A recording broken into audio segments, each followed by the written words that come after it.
আমরা আস্তে আস্তে টাওয়ার 4 এর উদ্দেশ্যে চলেছি। টাওয়ার 3 ক্রস করে গেলাম। বাঁদিকে এই জায়গাটা হচ্ছে আমাদের আড্ডা জোন। এখানে সরস্বতী পুজো, দুর্গা পুজো সব এখানেই পালন করা উৎসব। এবার সামনে আমরা চলেছি ধীরে ধীরে টাওয়ার 4 এর উদ্দেশ্যে।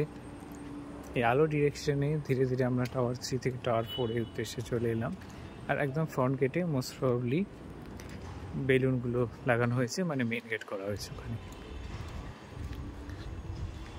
বাহ, এখানে আলোর সাজটা অন্যরকম। এখানে ময়ূরের করা হয়েছে, ময়ূরের পালক দিয়ে সাজানো হয়েছে গেটটাকে, আলোর মালা।